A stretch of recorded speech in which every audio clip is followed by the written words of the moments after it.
दोस्तों, मैं आलोक लेकर हाजिर हूं आज आपके सामने तकरीबन 10 मिनट लंबी रचना जिसका नाम है 4 आना गम 12 आना खुशी।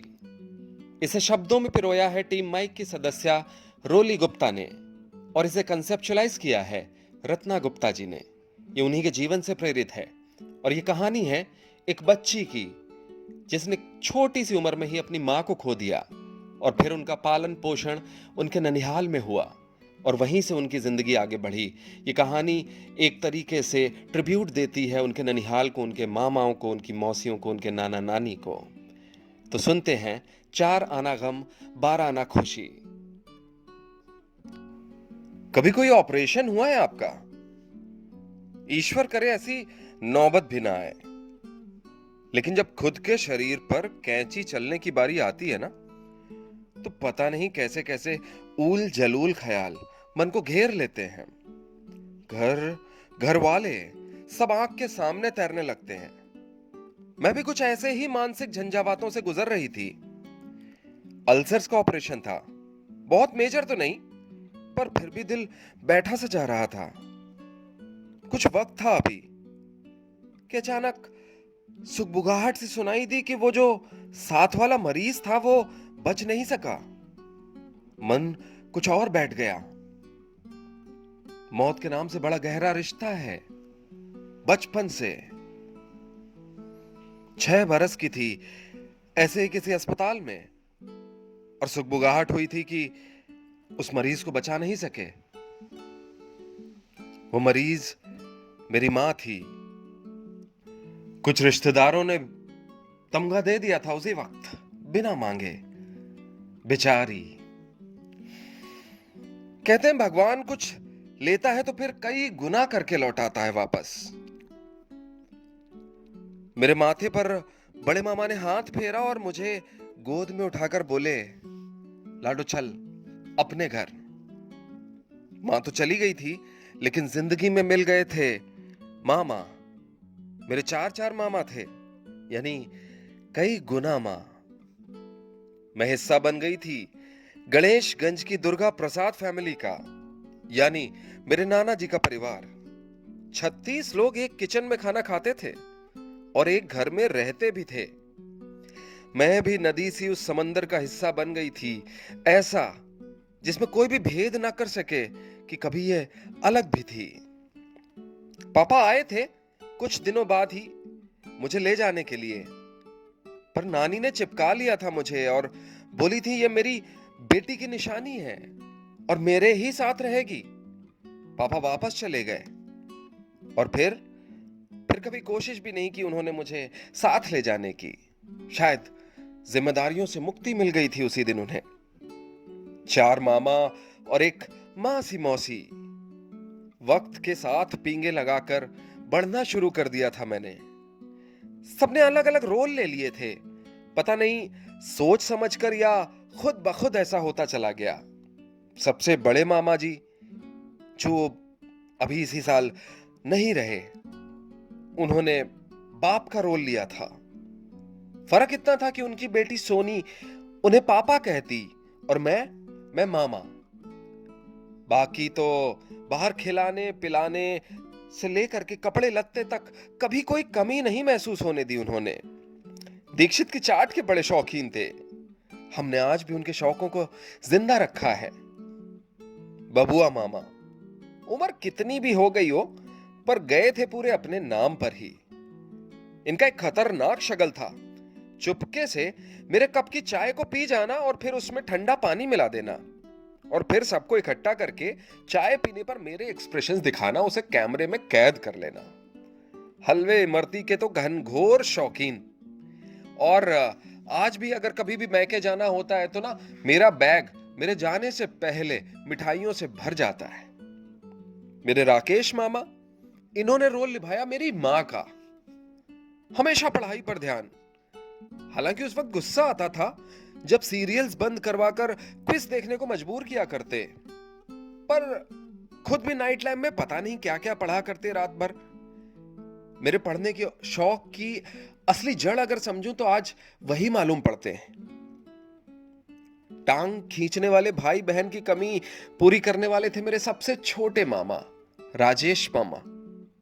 उम्र में हमारी 3-4 साल का ही फर्क रहा होगा, तो इसलिए हमेशा दोस्ताना व्यवहार ही रहा। और उनकी मुझे डांट खिलाने की आदत से पहले तो बड़ा चिढ़ जाया करती, पर धीरे धीरे खुद भी जवाबी डांट खिलाना सीख लिया था मैंने। बड़ी मौसियां शादी करके जा चुकी थीं, तो उनका उतना ज्यादा आना जाना नहीं हुआ करता था वहां। रह गई थी मेरी छोटी मौसी, मासी, मौसी, मुन्नी मौसी। फैशन की तो जबरदस्त शौकीन। और मैं थी उनकी गिनी पिग, यानी सारे उल्टे सीधे एक्सपेरिमेंट्स मेरे ऊपर ही किए जाने थे। एक बार तो गालों में लाल रूज और आंखों के ऊपर चटक नीला रंग लगा दिया। मैं खुद को मोर मानकर आत्ममुग्ध घूम रही पूरे घर में, और जनता जनता मोर का नजारा देख करके मजे ले रही थी। हाँ, एक बात की शिकायत आज भी है मौसी से।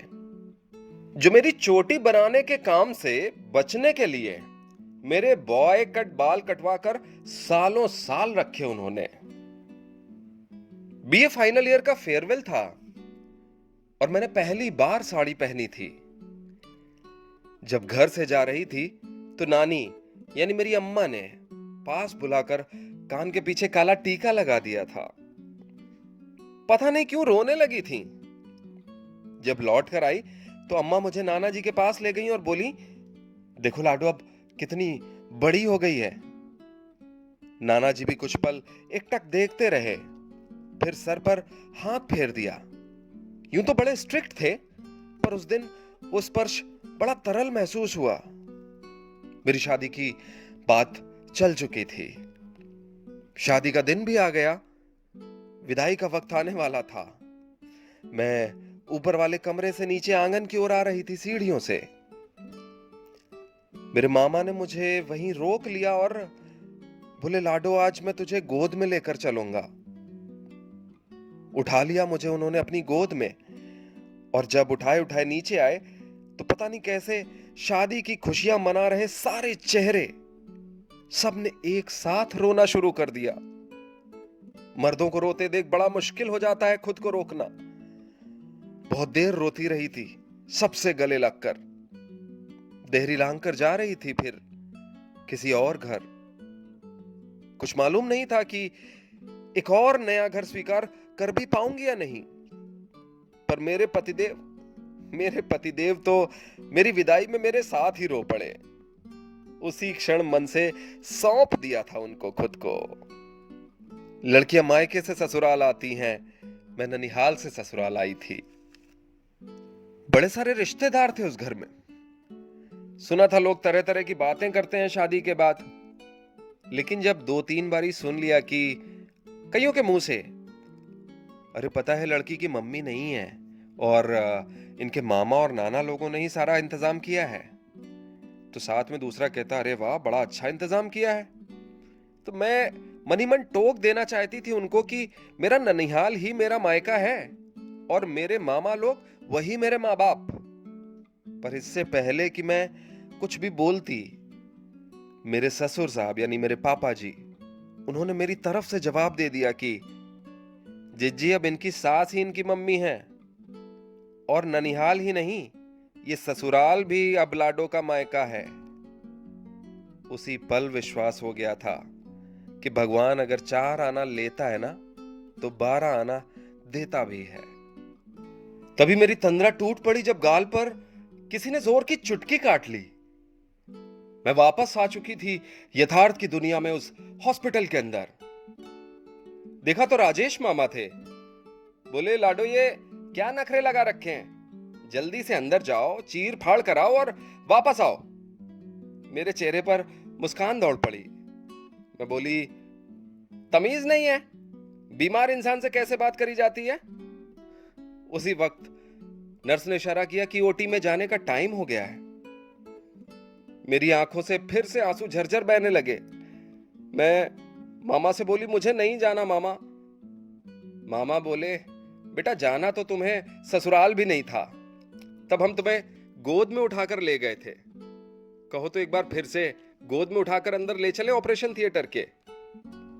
मैंने कहा अभी क्या फायदा, कोई हड्डी वड्डी खिसक जाए, मेरे साथ तुम्हारा भी ऑपरेशन चलेगा, तो रहने ही दो तुम।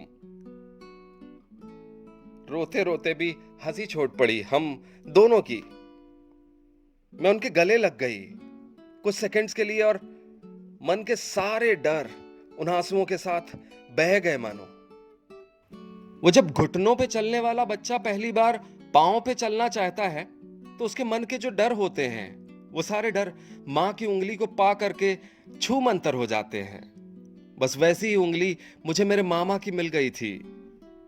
हां, फिर से वही ख्याल मन में था, भगवान तूने मेरी मां को तो ले लिया लेकिन कई गुना मां वापस करके दी है। मेरे अगल बगल मेरे पति और मेरे बच्चे खड़े थे। मैंने उनकी ओर देखा और बोला बस यूं गई और यूं आई।